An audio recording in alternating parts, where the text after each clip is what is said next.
Hi there, welcome to the second video of the Walt Disney World Strategist channel. Today we're going to be talking about staying on-site versus off-site. And on-site designates staying on Disney property at one of their resorts, and off-site can be staying at a hotel or motel near the resort or doing a vacation home. Now, right off the bat, some people are probably going to say, well, why would I not want to stay at Disney? Now, there's some things to consider, and those are, what is your budget? How much are you willing to spend, and how much can you spend on your lodging? Will you be able to get into what you want? If you want a specific Disney resort, are you going to be able to get into it with the time frame you have to plan? How big is your party, and what kind of age groups do you have with you? Do you have all adults? Are you a family with adults and kids? Do you have seniors or teenagers? Those are going to be something you want to take in consideration as well, because teenagers are not going to want to share a bed with their parents and probably not going to want to share a bed with a sibling. So you need to know how much room you're going to need for your party. What amenities can you live without? If you're just going to be in the room to sleep and shower, which is what I usually do, you're not going to need, the panoramic view of the safari like at the Animal Kingdom Lodge. That's great, but if you're just going to be in the room to sleep, you're not going to be using it, so it's not going to be worth your money. Are you going to have a car, or are you going to rent one? If you're going to be using your own transportation, you have some definite leniency in staying off-site. You can drive into Disney, and you're not going to have to worry about using Disney transportation. But you also have to think about parking. The last thing to kind of consider, and this might seem like blasphemy to some Disney veterans, but are you going to want to visit other non-Disney attractions? Because it can be a hassle if you want to go somewhere off-property if you're staying in a Disney resort.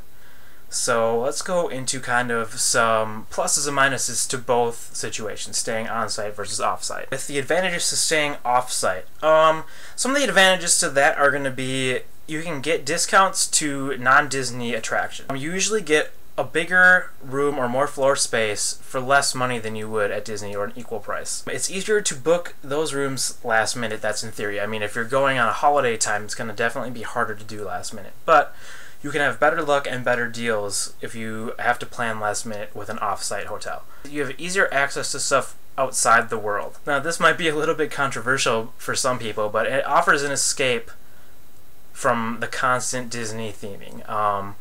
Personally, I love Disney and I like to be around the theming, but some people find it, overpowering or just too much for them. Staying off-site kind of gives you a break because you're stepping outside the Disney bubble. Some of the disadvantages to staying off of Disney property. It can be difficult to get to and from the Disney parks quickly or at all if you're staying off-property, because you have to drive further to get there, and also Disney guests have a priority with parking, so it's going to be difficult for you to get in, and you'll have to pay for your parking. Disney guests are waived from that fee. Disney parking lots can definitely fill up in the peak season and even can surprise you on the off season.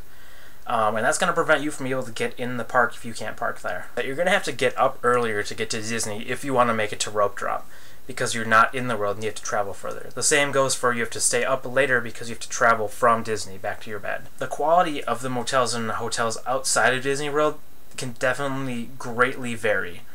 With Disney, you have more of a stable standard than you're going to have outside of Disney. But some of the patrons of other hotels and motels outside of Disney World can be less than savory, we'll go with. With Disney, you have more of a family-oriented thing, and there's a lot of families and younger people, so it's going to be a safer environment. Off-site, anyone's allowed to stay there, so not that it isn't the same at Disney, but it's just kind of a different atmosphere. The advantages of staying on Disney property. The first thing, and probably my biggest thing, is you get full, unlimited free access to Disney transportation, which means you never have to drive yourself anywhere if you don't want to. You're fully immersed in the Disney theming. Everywhere you go in Disney is going to have themed and Imagineered stuff to it, so you're never going to feel like you're just at another motel visiting Disney. You're going to feel like you're part of the Disney world. It's going to be a safer feeling environment. It's well lit. There's families, there's security, and there's lots of cast members around, so you're going to feel safer at Disney, at a Disney resort. Another thing about Disney resorts is that they're pretty high on their standards for cleanliness and condition. Another smaller thing is that you get priority tee times for the golf courses, and you can also charge all your in-park purchases and resort purchases onto your hotel key, and they'll also deliver it to your resort. So if you order a giant painting or a big stuffed animal, they'll send it to the resort for you, so you don't have to lug it around all day. The Magical Express option. that is the shuttle that takes you to and from the airport when you arrive and when you're going to leave. So that's something that's big for me because I don't like to drive on my vacation. I do enough of that here, so that's one thing I like. You can also purchase the Disney dining plan if you're staying on site. The option of the Bell services, and that's if your flight's in the evening or the afternoon, they can hold your bags after you check out, so you can spend an afternoon in the park and then come back and pick up your bags to leave. There are obviously disadvantages to staying on site, and one of them is probably the biggest for most people, is that the cost. You're getting a smaller room and it's going to cost you more than a traditional motel or hotel. It's also difficult to book Disney last minute because they can offer deals to fill the rooms, which means if you're not quick enough, it'll be very difficult for you to find the room you want or at the location you want. Disney definitely rewards those who plan ahead. Even if you plan ahead and a discount comes out, you can always retroactively apply it. So it's always to your advantage to book early. Getting to non-Disney attractions can definitely be much more difficult if you're out in the world. There is no free transportation that I know of anyways that Disney provides to take you outside besides the Magical Express. So you'll have to call a cab or rent a car if you want to visit other things like Universal or SeaWorld, or just eating outside the Disney World area is going to be a hassle. Something that isn't really said in all the other books or websites that I've seen, but something that I definitely kind of base my decision on, is that there's a lot of children.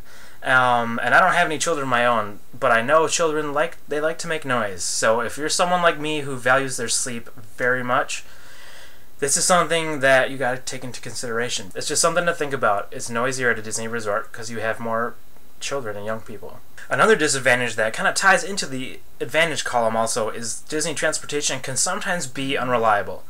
I personally have never had a bad experience really with the Disney transportation except for one time, and that's out of 4 trips. That your room isn't always ready if you get there early in the morning. There's also Magical Express. If you let them take your bags, there's the possibility that their bags won't show up until the wee hours of the day. That did happen to me. Our flight arrived at 2 o'clock and we didn't get our bags till after midnight, which was kind of a hassle. There's also vacation homes. Now, I've never done one of those, but they're definitely things that are valid options, and I'll provide more information below. That's going to be it for today, so make sure you hit subscribe if you want the newest updates on the channel. Otherwise, comments and questions are always appreciated and loved down below in the section. As usual, I will provide all the links from information you need to know and where you can see it in print. Until next time, we'll see you later.